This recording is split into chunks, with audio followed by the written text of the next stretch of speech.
everybody, and welcome to the Maurice Brown Show. Welcome today, a comedian and writer from North Carolina, a state that I'm from as well. North Carolina is just awesome. Anyway, who started his comedy career at 14 years old, which soon after led to opening for Bill Bellamy.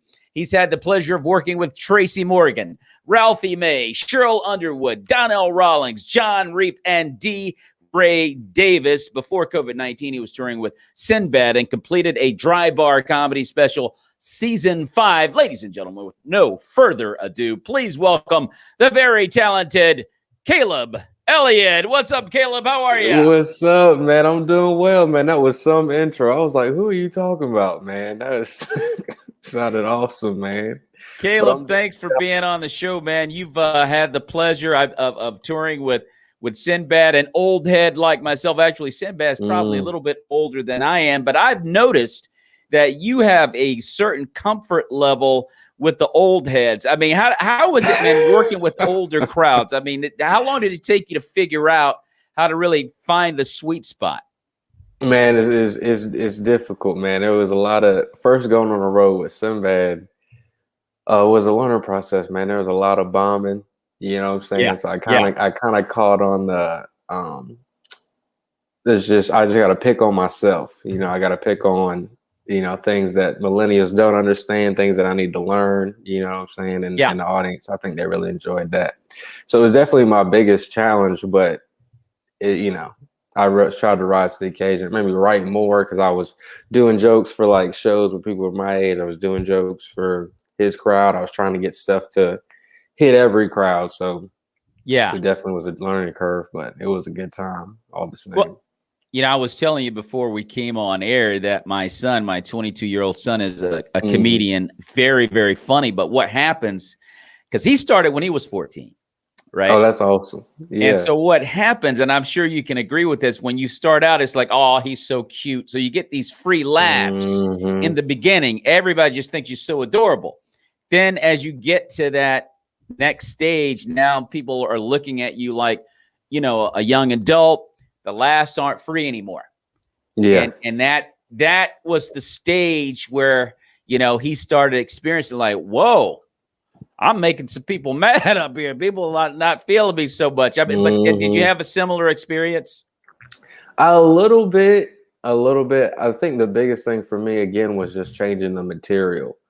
Because I went from talking about being in high school to where like all that stuff wasn't relevant, in an instant, and it wasn't connecting with audiences. So I think I had to learn how to switch really, really, really quick. And that's the biggest challenge, I think, of a comedian, is just staying on top of like their material and their experiences. Because some of my jokes, are just super old, but like, in order to have longevity, I think you just got to keep writing and turning your stuff around. So that was my biggest challenge, I think, was just finding material that related as I was growing in life, that audience could still laugh out. And he did well. I mean, the thing is, he was like killing when he was younger. He was just killing audiences. And then when he got older, he was still doing well. But because you are a big guy now, you might say some things that, you know what, dude, that we live in a politically correct world. You got all these different groups out there. It's so easy to step on somebody's toes. And it's like, why did you come to a comedy show anyway? If you want to, if that's how you feel, just go to the next meeting your group's having and don't go to a comedy show. Yeah, exactly. So he started to deal with stuff like he was still doing well, and into some different mindsets where like people were like, I'm not really feeling that, but that's what we all deal with as comics. Exactly. You're just gonna get that kind of crap. And I'm from back in the day in the 70s and 80s with Richard Pryor and George Carlin and guys like that, Rodney Dangerfield or Eddie Murphy. That was a time when you could say anything. Nobody got mad. I mean, Red Fox and all those guys, nobody got mad. So this is a different world we're living in right now. So Caleb, let me ask you, what are you doing right now to kind of deal with this COVID-19 deal, to stay busy? Oh man, to stay creative, I try to write, and I keep a lot of stuff on the YouTube channel. Yeah, Um, yeah. and so that just gives me outlet to try to be funny. I also like for money on the side. I used to work for a really large YouTube channel. It's called Mr. Beast. I don't know if anyone's ever heard of it, but I left them right before the pandemic.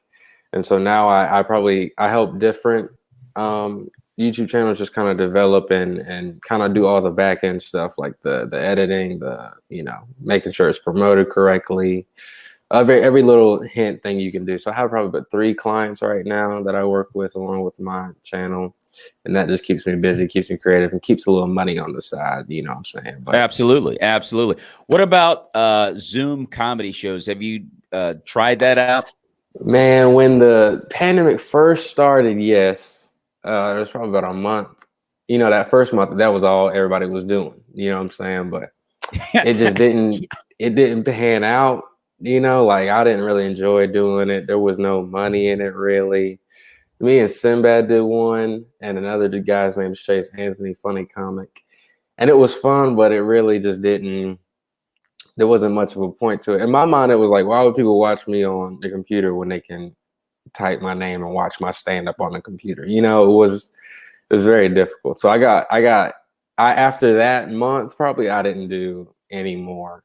And I have one actually coming up that's like a charity event, and I'm going to try to make that the last one because stand-up's getting back to normal. So yeah, it is actually.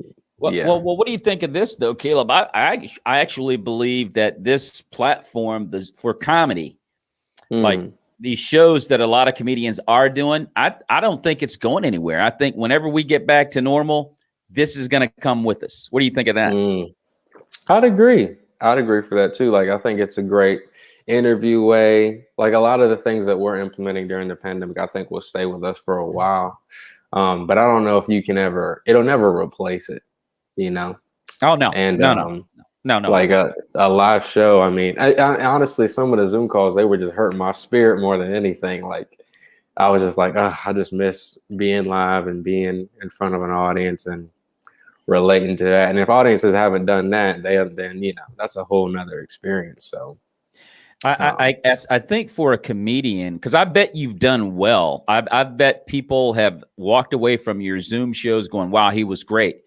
But we as comedians, we don't feel great because your rhythm's not there. I mean, you look, I don't know how you've been doing yours, but you have all these faces that you're looking at, which makes it better than just doing a straight up virtual.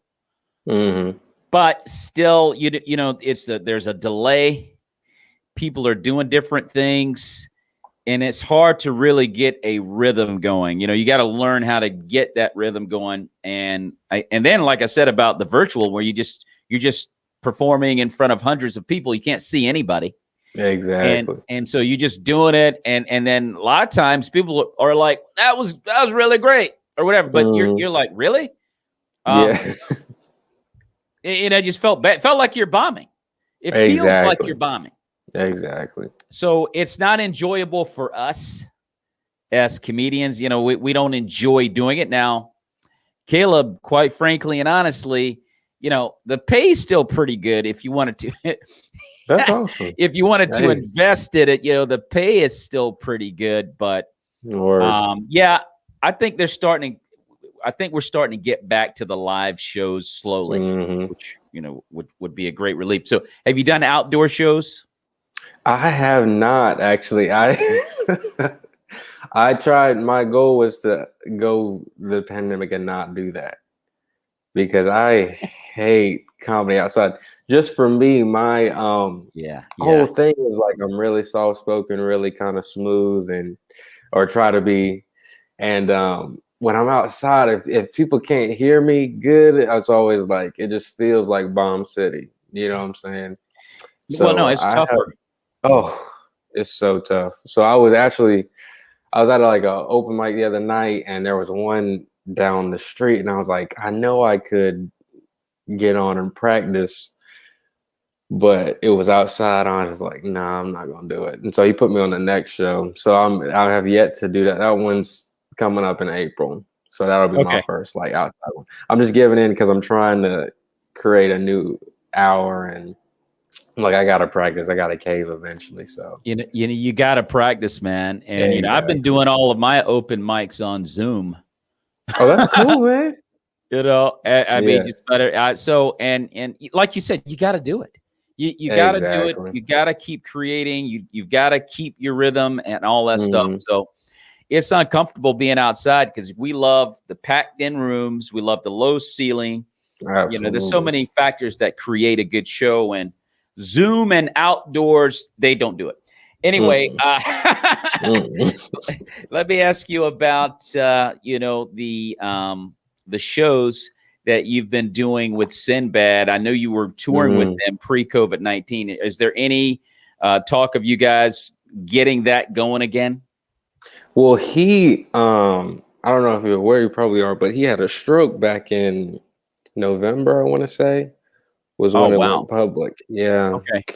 And it's been pretty bad. The recovery process has been really difficult for him. So, oh wow, I did not know that, Caleb. I'm sorry. Yeah, man. So it'll be the goal, of course, is for him to get back on stage. That's his first love, if you know anything about him, and he I know is dying to do that, but he still has a lot of recovery in front of him. So just be praying for him and keep him in your thoughts. And yeah.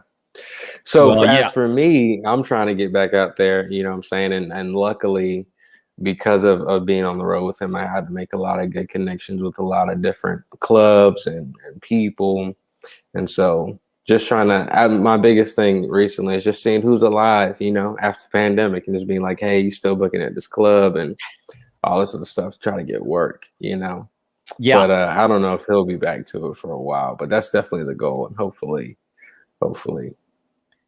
Well, we're going to keep Sinbad in prayer. I do remember, I remember something mentioned at some point last year about failing health, but I didn't know to what extent. But we will definitely be praying for Sinbad's full recovery in the name of Jesus Christ, brother. There's no question about that.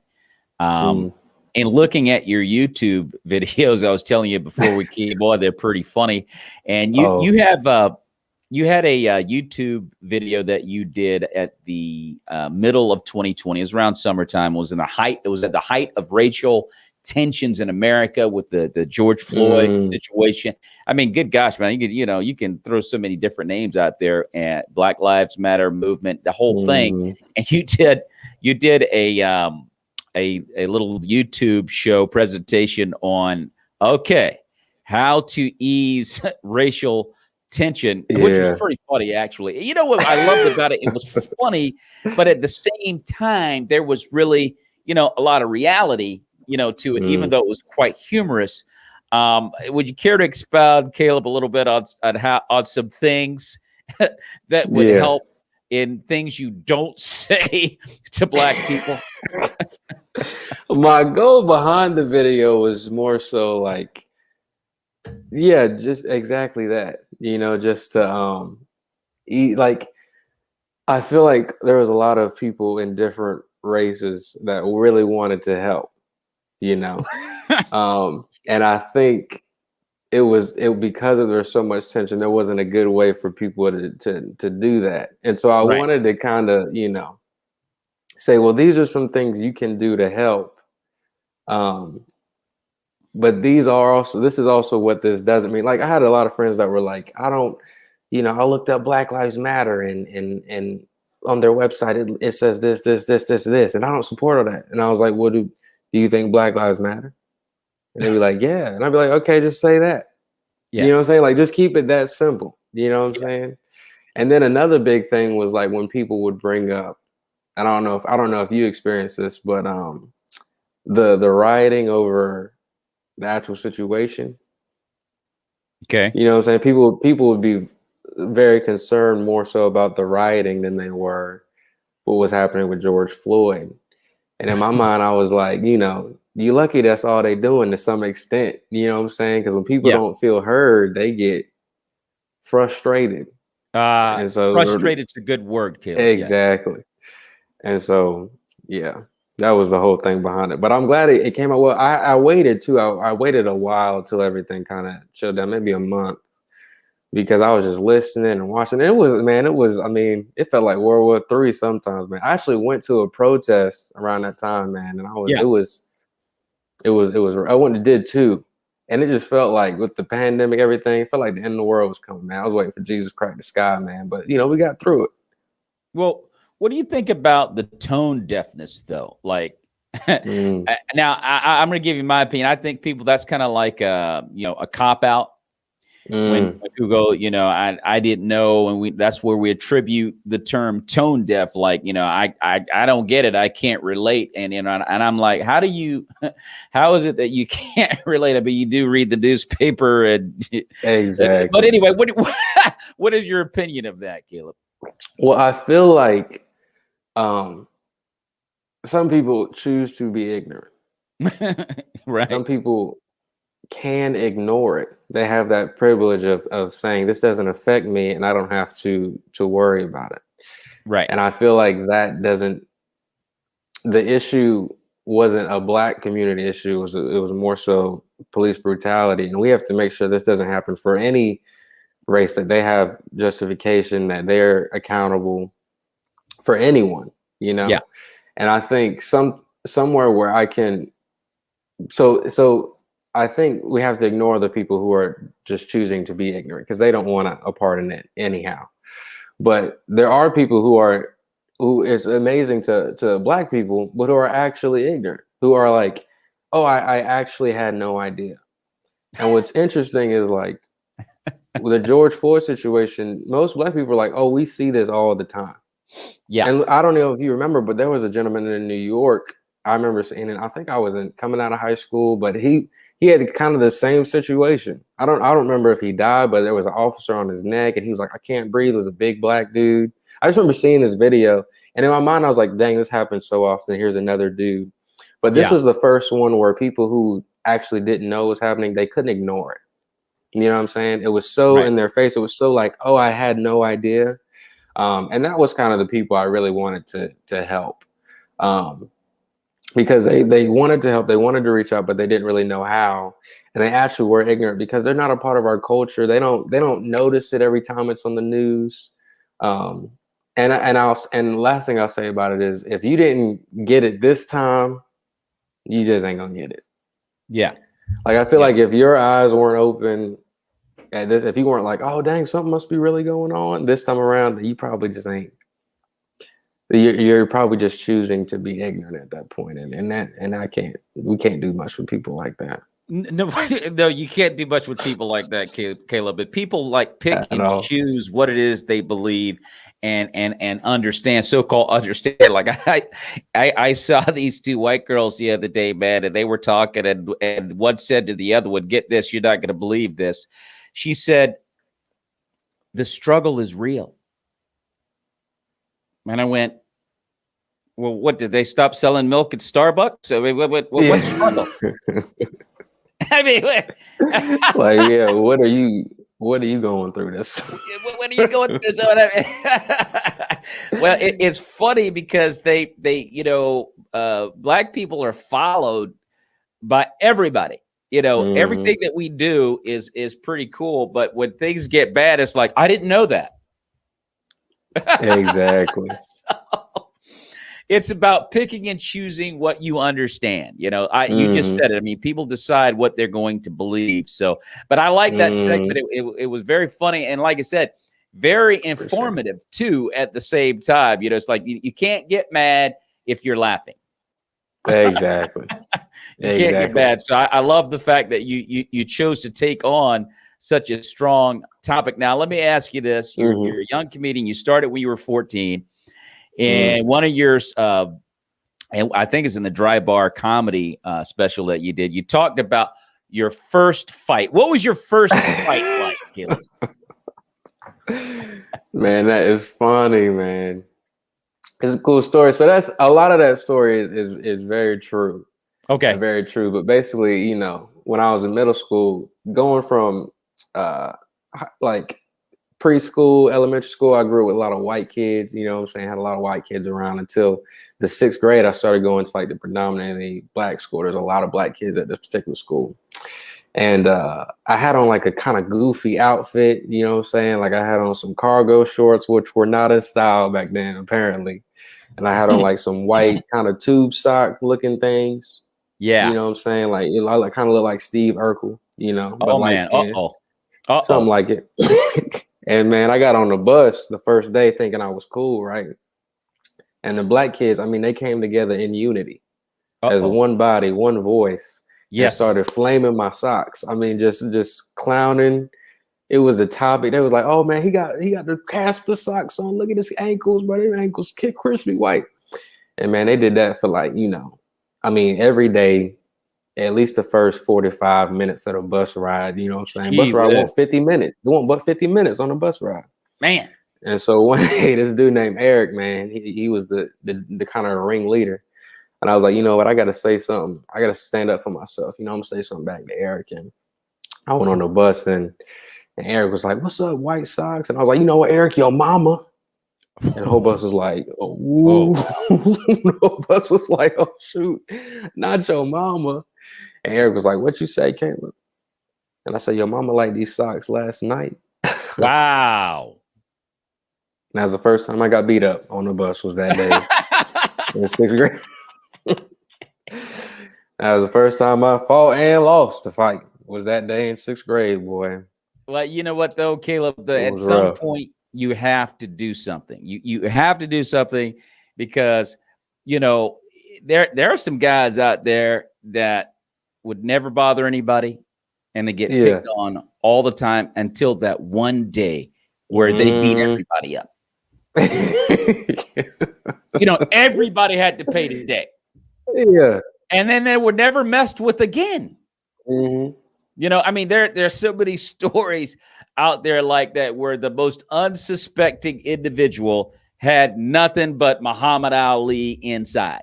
Yeah, and you want them to triumph too, but that wasn't my story, man. It was a rough day. I don't want to remember, man. I thought that was gonna be me. I thought I was gonna, have the bus like, yeah, Caleb stood up for himself. It wasn't that, man. I thought you were gonna say you whipped him. Caleb. Here's the thing. Here's the thing, though. You get all these kids in today's society. Get this one, Caleb, from good homes, good backgrounds, but they want to be thugs.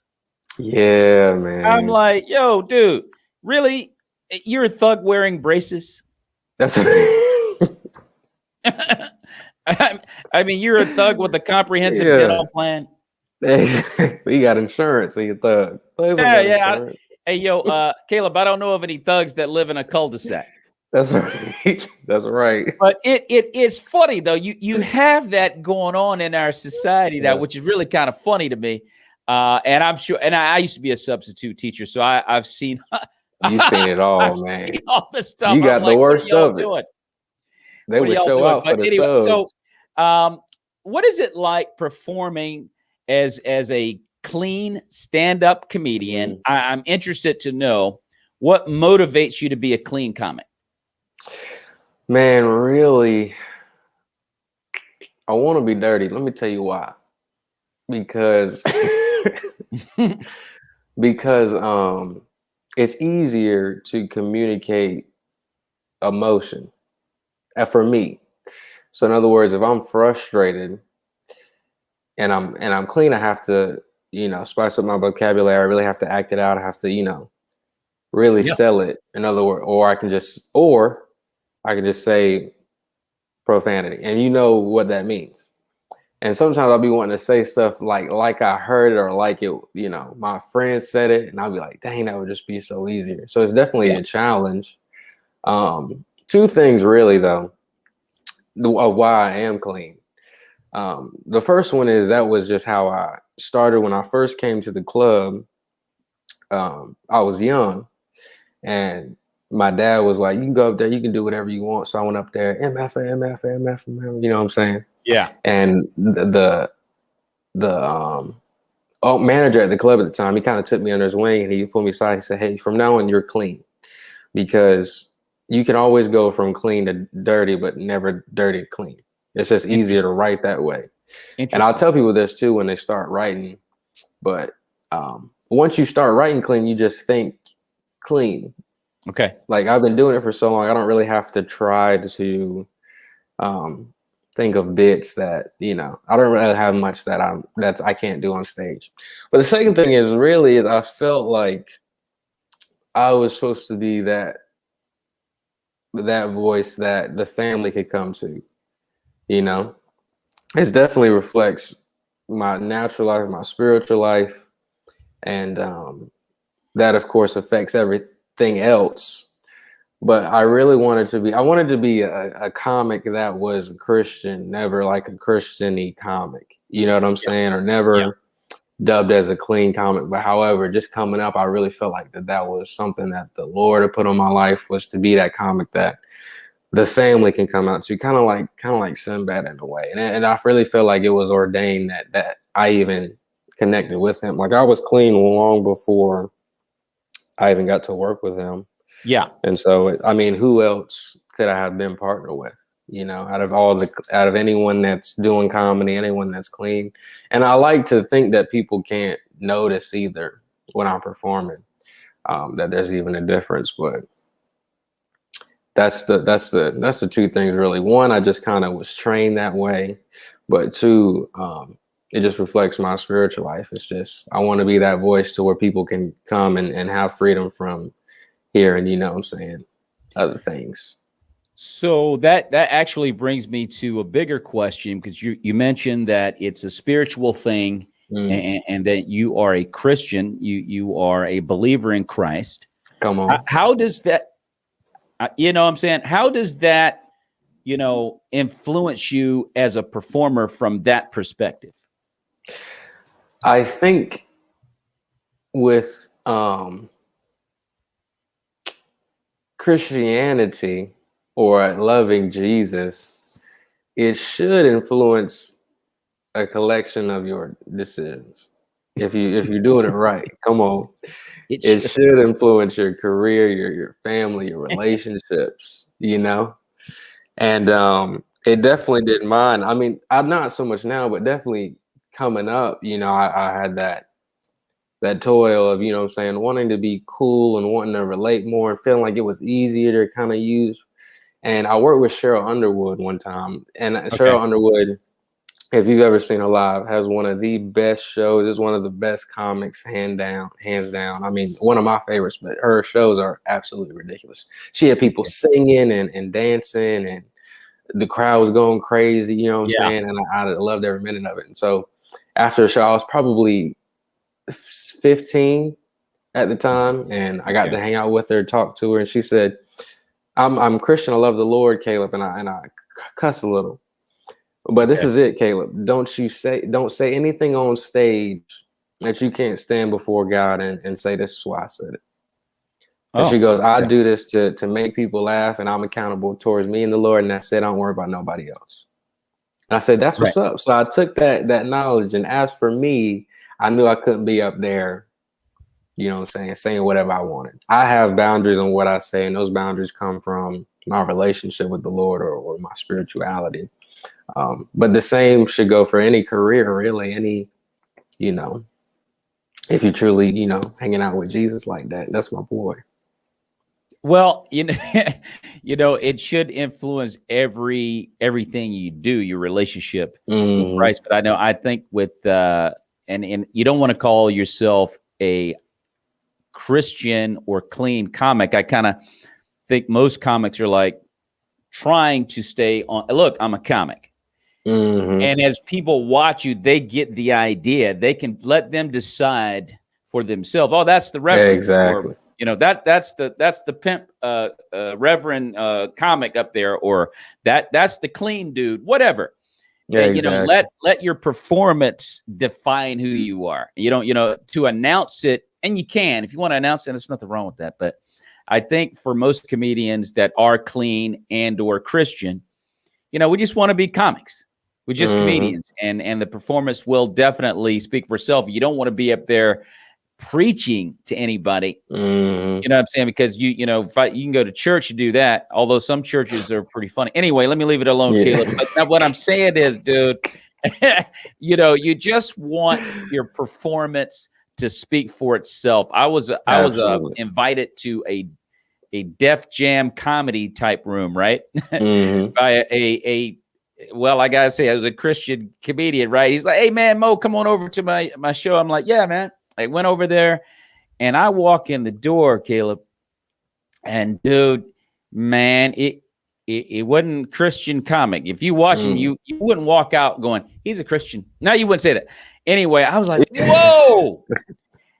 And I went up there, dude, and I did my little set because I just had my own little set prepared, man. And I'm up there bombing, dude, because they were going for it in that joint. Man, I'm up there bombing, Jack, and I said, okay, all right, I know what I need to do. So I lowered my standards just a little bit, not a ton, because I really don't think it was that bad. But if I told them, anyway, and so I had the whole room laughing, and I got out of there, with some dignity. It was time to chuck that deuce. But I'm telling you, man, it can be really difficult in some rooms to maintain your standard. The pressure can kick in. But you got to figure out a way to, hey, look, what can I do to get this room going? You ever met Scott Wood?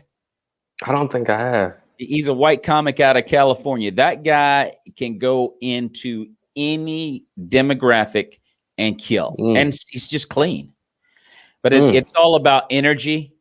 It's all about energy. And like you said a moment or two ago about selling that joke. And it's also about writing well. You got to be a good writer. And if you're one of those type people that cuss a lot, that's a cheap laugh that you just cut in half your ability to write well if you use a lot of expletives. I mean, you can be really funny. You throw some cussing in there, people are going to laugh, but it's not going to be as well a constructed joke as if it was all clean. Agreed. Like the most lucrative comic in the world right now is Jerry Seinfeld. Straight up clean. Yeah. And I mean, he's almost worth $1 billion. That's awesome. The second guy, get this, Caleb, the second guy monetarily to Jerry Seinfeld is Kevin Hart. And Kevin Hart is like 600 million behind. He's like worth $200-300 million. So, it's just, there's something to be said for writing good jokes. And people are going to respect you a whole lot more. Have you ever seen Brian Regan? Of course, yeah. Brian Regan is another example. He will go in front of anybody doing his jokes, but it's all about writing well, staying committed to what it is you want to do, and bringing the energy. Like you're a low key guy. You're a low key guy, but you know what you're doing? You bring a lot of energy to being low key. Like you're all into your style. I appreciate that. You see what I'm saying? And that's what it comes down to at the end of the day. So you don't have to lower your standards. You don't have to do that. It makes you a better comic. So anyway, I just got on my soapbox there for a minute. Sorry about that.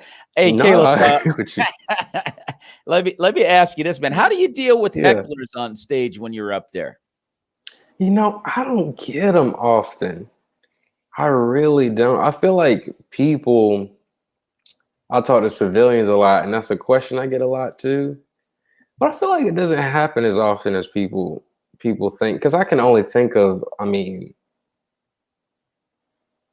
maybe one time I had somebody say something, but it was never anything to where like they need to be removed or But if I do get a heckler, I try to talk. Something I learned from Sinbad too is I try to talk to the audience a lot of my show, or that's how I try to go in and out of a joke and just keep that crowd work muscle moving.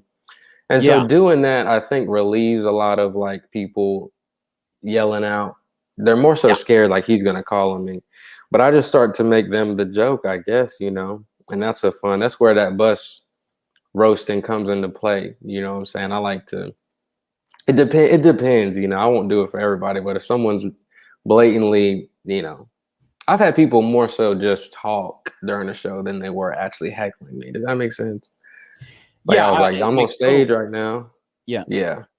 Because I think So most people, and I'm like you, I haven't had it happen a whole lot either. I mean, it's been here and there. Every now and then you may get someone that's yeah, had too much to drink. So now they're excited, exactly. they're amped, and they think that they're helping, and if Nah. you get mad, which some comics get mad and they just burn you. Yeah. Or you just go, hey, yeah, you're right, but there's more to the story. You're gonna love the rest of this or whatever. Just give them like their little 15 seconds of fame or whatever, and they'll just sit down because they don't Yeah. really have any ill intent. Yeah, Most that's true. you said they just don't. And if you're into your set, you do crowd work, they're not gonna bother you. But it does happen. They are out Hmm. there. And Yeah. every now and then you may run into one. I had one dude charge the stage. This guy got mad, What? dude. I don't know what this dude was mad. He got mad for and he's probably drunk. I don't know, but Hmm. and it was a mixed room. It was mostly a white demographic, but this black dude was in the back, and he got mad. Man, he came up to the stage and he ran to the stage. He stopped, and I said, "Everybody, take it easy. It's okay. He's excited. I promised him we were going to go chase Pokemon afterwards. It's okay. It's fine. Don't worry about it." Yeah. And then everybody laughed, and he went and sat down. Okay. Word. Because you don't want to be. I definitely don't like attacking people. Hmm. You try to just stay in a calm demeanor, and like I said, most times I can talk to a heckler for like a second or two, and they'll just go sit down. But there are comics out there, dude, that will destroy a heckler, which I kind of enjoy watching. That it's Yeah. kind of No, for entertaining, sure. but because people ask for it. Caleb. Yeah. Exactly. And I every now and again I get some people who think that's what we want. Yeah. Like we want you to yell at, and that's not it at all. No. It's Well, a the thing rhetorical about it show. is, that's why comics like that are time enough for those people. Exactly. I mean, I guarantee you, they will never heckle another comedian when they're done with them. Mm-hmm. I've seen some brutal verbal beatdowns by comics, dude. I mean, they are prolific. Yeah. And Yeah. they'll just turn the guy into their set. Yeah, I think I don't ever get mad at a heckler, but I do try to go in on them pretty hard because I just try to it's a fun muscle. It's a fun it's like what can I make up right now that keeps this being funny? You know what I'm saying? Yeah. But two, it's really a rhetorical show. And I think it's important for people to understand that. And the more you're like, bro, because Sinbad was good at, he was, you can do whatever you want. You can say whatever you want, as long as it's funny. Yeah. That's the key thing. If the crowd is laughing, if they on your side, and you can feel when the crowd's like, oh, you being mean. You know what I'm saying? Yeah. So as long the as they're crowd can with feel you, that. Yeah. exactly. Well, So see, he Caleb, was, what happens, you can lose a crowd in a situation like that, depending on, exactly. where you go in your emotions, because if you let that get to you, you end up getting, rather than being cutting and comedic, I mean to say, now you're being mean and you just lost the crowd. The crowd wants you to dispatch of this guy immediately so they can enjoy the show, but you can't let them get in your head. So that's a great point. What about your worst bombing experience, Caleb? What's that like? Let me tell you. I mean, when I was on the road, man, there would be some places on the road, man. I mean, I can tell you states where I'm like, yeah, I don't really like that place. I was just bombing because it was a big challenge at first, just opening up for him. But probably the most interesting one I had was I was doing a corporate show, and I came in my usual comic gear. I probably had like a t-shirt on, a little bomber jacket, you know what I'm saying? So I pull up to this corporate gig, and I was talking to the girl that booked me, and she said, just come, I want you to do maybe 20 minutes, whatever. Talked about price, just make sure you have a good time. Oh, and everyone there is Indian, right? And so I was thinking like, oh, yeah, just a little some people are Indian. That's what she said. And so I'm thinking, okay, I'm Lumbee too. You know what I'm saying? I got some like Native American jokes, what I'm saying, that I could cook up, because my mom is Lumbee. Okay. So I get there. First off, it's black tie. Everybody got, prom attire on. Yeah. It was amazing. Wow. And so I get in the facility. The first thing I see is a dance floor, right? And she was like, "This is where you're gonna perform, just right here." And comics know, if you see a dance floor, it's about to be bomb city. You can do the best. You can get ready in your head and your mind, but you about to bomb. Because the dance floor, you got maybe 30 feet before there's before there's a table, before there's anything. And so I was like, man, I gotta get it together, right? And so second thing, so that's the first thing, right? I look in the crowd, they was Indian, but they was Indian. Not Lumbee, not Native American. They was I'm like convenience store. You know what I'm saying? Like yes, 100%. You mean Mahatma Gandhi type. Yeah. I was like, oh, not some people, everybody. Goodness. I'm talking about now. Hey, Caleb, now you're going uphill, right? Oh, I'm telling you. So I get up there, man, and she does the intro from the dance floor. People still getting their food. You know what I'm saying? They back in the back. They in line. Some people sitting down. A lot of people older. Some of them barely speak English. It was Indian. You feel me? Indeed. Man, I got up there, man. And you know how you be sweating. You be trying to stick it. And then you do all your closes early. You be like, man, I probably did my closes, man, in the first 10 minutes, man. I was just throwing them out there. Please, somebody listen. Yeah. But I was like, in my mind, I'll be like this. I get paid whether y'all look at me or not. You know what I'm saying? So I just got to get through. If I just get through this little 25, 30 minutes. Man, so people talking, they don't even pay me no attention. A dude came from the back. Watch out now. This ain't never happened to me before. Came from the back and walked up to the stage, like to where I'm standing on the dance floor. And in my mind, I was like, what is he coming up for? He said, let me see the mic real quick, man. I said, okay, cool. He said, hey, you guys are being so disrespectful. Wow. He said, Caleb put this together for us, and none of you guys are paying attention. So you guys should pay him attention and show him some respect. Here you go, man. He's like, now keep going. I was like, what am I supposed to do after? I just said that. Then they started to pay attention a little bit. By that time, man, I said all my jokes. I was like, I want to say the ones from the beginning over again. Yeah. Because y'all was not listening to me. My funny jokes I already said, man. Yeah. And so I did my little time, whatever. It was rough. Did it, handed off the mic. Then the next act or whatever wasn't ready. So this older gentleman came up, and he spoke, a native language. I'm not familiar with which one. And he started speaking in the mic and just casual, you know what I'm saying? Like just old murdering. I guess he saw me and was like, that, I can't be as bad as that. He just said some stuff. I'm gonna try to tell some jokes too.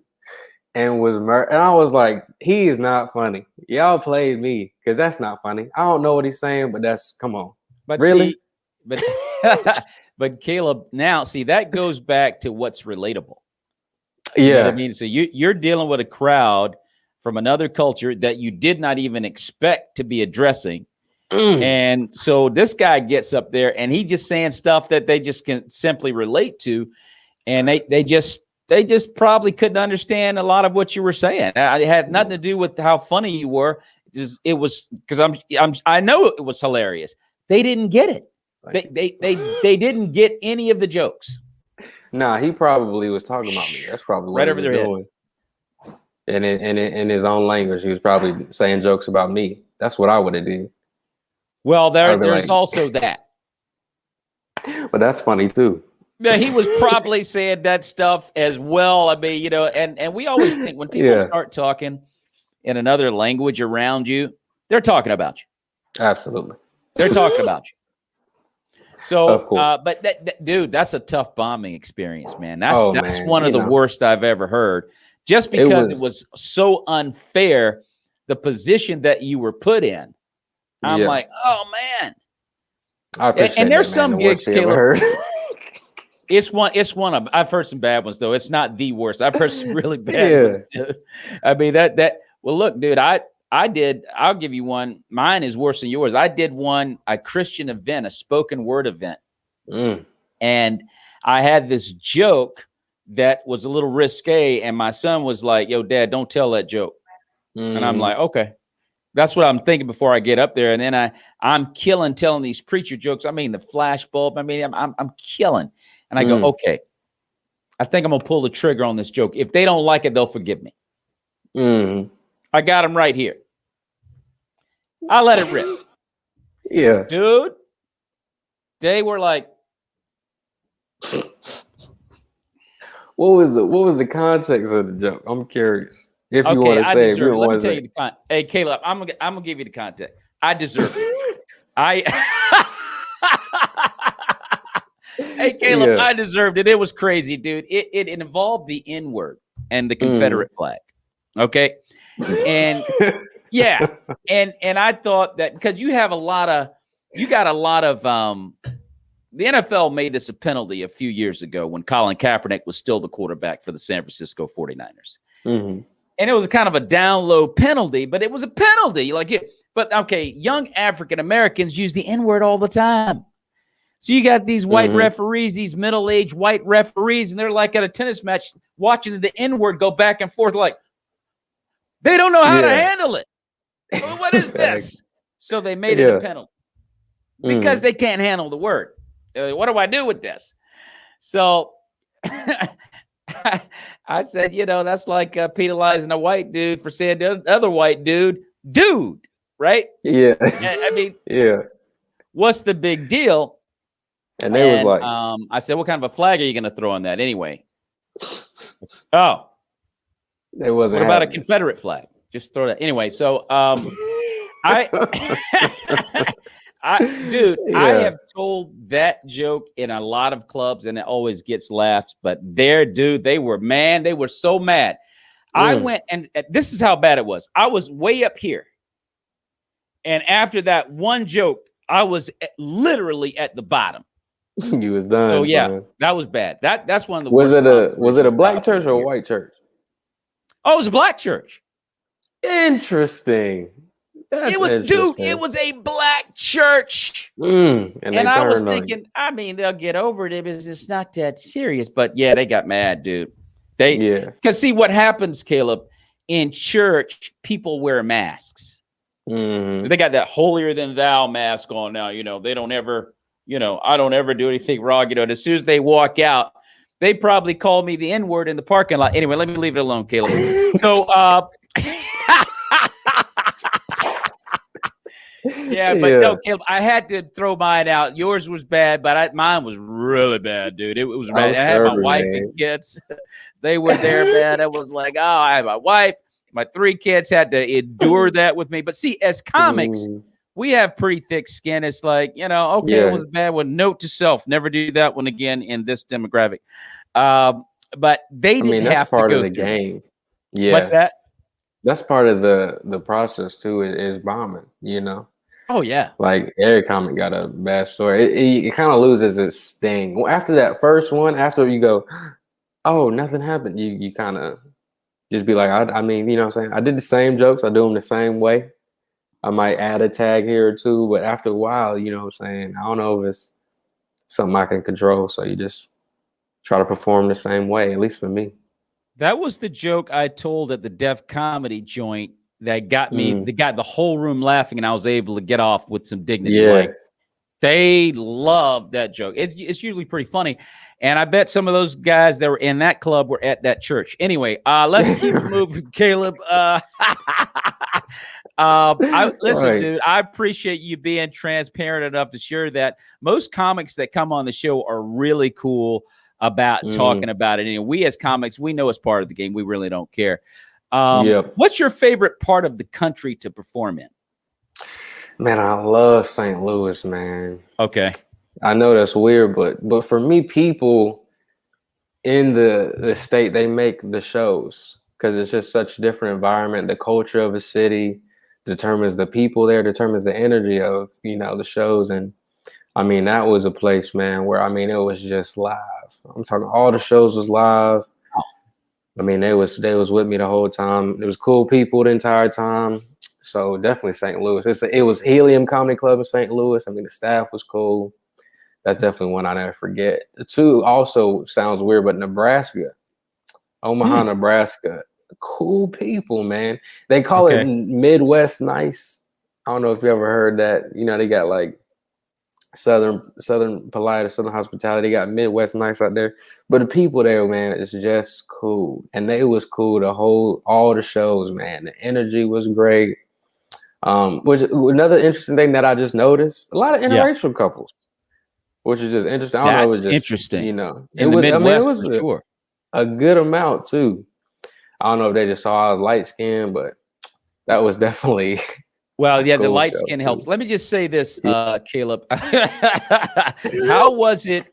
How was it in Provo, Utah, for the Dry Bar Comedy Special? How was that? Cool, man. Oh man, it was actually really cool. I was so nervous for the recording because you have to be clean, as clean as you ever gonna be. So like I say hell in one of my bits, and I took that out, and then I have a bit where I say Negro, and I was like, oh man, I'm kind of worried about that one. But Provo, I did some shows at the comedy club out there. It's called Wise Guys on Friday, and man, they was cool, man. The crowds was lit. They had good energy. Yeah. And Dry Bar is really setting you up to get a good tape. So the crowd is really a lot more on your side than you can get away with a lot more stuff. And I know that now, and I wish I had that comfortability going into it, but I was just so like, I just want to say the right thing. I just wanted to be good. So I was really tight with my set. But it's actually great crowds out there. They have a good sense of humor, good energy, especially in Salt Lake City. Yeah. Salt Lake City, Utah, but definitely 10 out of 10 recommend. I've heard nothing but good things about Dry Bar Comedy from other comedians as far as the experience, how they treat you. They set you up with, a nice room. And I think they pick you up at the airport, all that stuff. And the crowds, they just come ready to laugh. And they will let you get away with a lot more than you think. Like they're a lot more down to earth than you realize. And they just want to have a good time. And those are the kind of crowds that you want to perform in. You're dealing with people that came to laugh. They came to a comedy show because they knew they were going to a comedy show. Mm-hmm. You see what I'm saying? Is that versus going to places where there are certain places that are just tough. Certain cities that are tougher than others. Like I'm from the DC area. Have you ever performed in DC? I have not yet. Dude, DC. What's that? The DC Loft, is that the club? The Comedy Loft, the Comedy Loft. That's a good spot. That Comedy Loft is actually a very good place to perform. But DC, man, you got a political town. You got people that are too cerebral and they overthink jokes a lot of times, and so you really have to write well. But it's because and you know that when you leave DC. The comedian, we're like, oh man, it was easy in Atlanta, it was easy in New York, man, Miami was easy, San Diego, wow, when we leave here, we find out that we've got some pretty good stuff, but it makes you write well. I mean, if you're forced to write good stuff, so it's not a bad thing.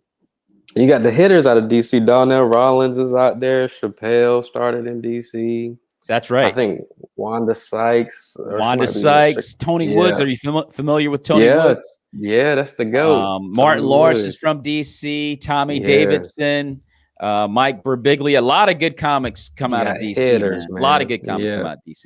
But they don't stay because it's really not a comedy town per se. It's a theatrical town. That's what people in DC. That's why it's. And I don't want to trash DC. There's a lot of good comedy in DC, but I found that it's a little bit more difficult here versus other cities that I've been in. Mhm. And all the comics agree, you know, it's like, yo, man, I'm a star when I leave DC. People think I'm awesome. Yeah, exactly. So, yeah, it's good training. Caleb, this, man, I tell you, man, this has been a great interview. I could have asked you several more questions. I might have to have you on again, man. Man, I love it, man. I love to do it. Yeah, this has been a great convo. Is there any advice you can, and especially with you being a young comic, is there any advice you can leave with younger comedians or comedians of your age range that are thinking about doing this for a career? Don't do anything else. No, I'm playing. I think I've had the privilege of finding little success.